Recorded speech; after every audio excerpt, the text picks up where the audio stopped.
I'm Kelly Hicks. Kelly, where were you on September 4th, 2016? I was online defining my instructional design project. According to our records, you responded to the Coalition for Working with Trauma.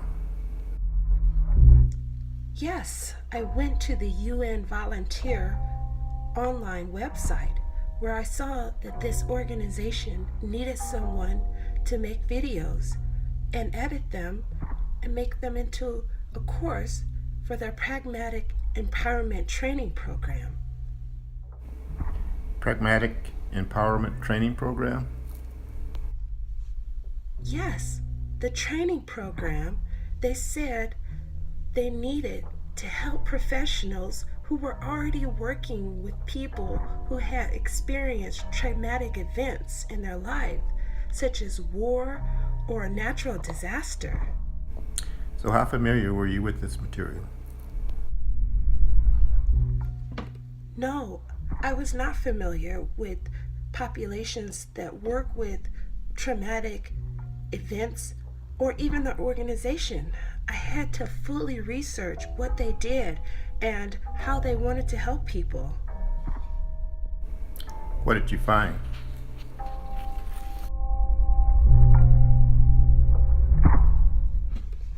I gathered most of my research from the organization's website.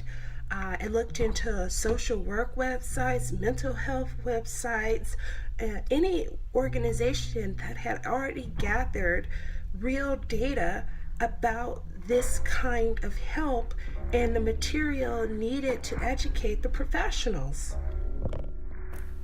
Do you recognize these profiles? Yes, I wrote 3 learner persona profiles. That was just one. The other ones I used to analyze what background a learner may have if they needed this course. Most of what I found is that people who work with refugee populations tend to not have experience with mental health work. Do you have the other profiles? Yes, I have the other profiles online. You can view them online at this website. Kelly, we've been watching you for months now, and we know you wrote a design document. Okay, I admit it. I wrote a design document for the organization to show them these learner persona profiles, a need analysis, a content outline for the proposed course. I realized they didn't need just videos, they needed a course, and I wanted to help them with that. That's all. Did you know there were gaps in the students' learning, and that you used real theories to justify this document? Yes, I did know there would be gaps in the learners' education. My research showed that most learners who work with this population didn't know basic mental health techniques. I figured that's what this course could do. What about justification? Yes, the theories. I used Durkin's 2009 theories to increase knowledge and comprehension. I used techniques such as leveraging what the learner knows, giving them early access, and allowing them to safely fail in this course. These techniques are justified to help a learner really engage with the material in the course. Did you align the learning solutions with the objectives? Yes, I did.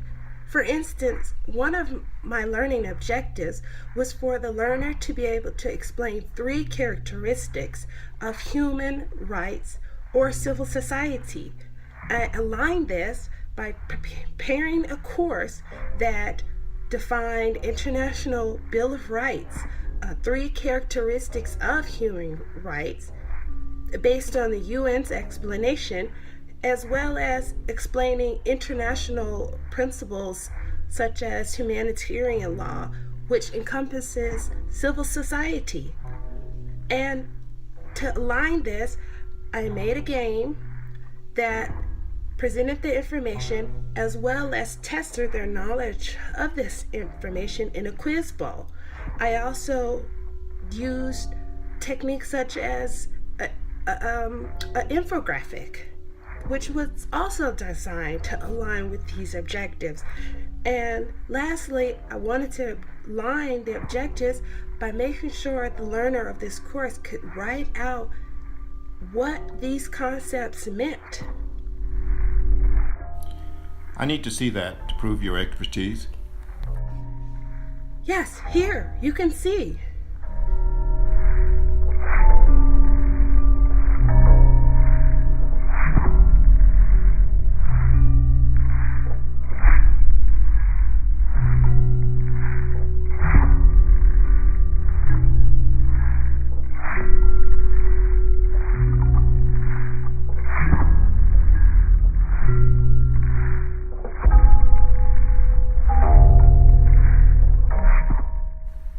How do you know that it was actually aligned?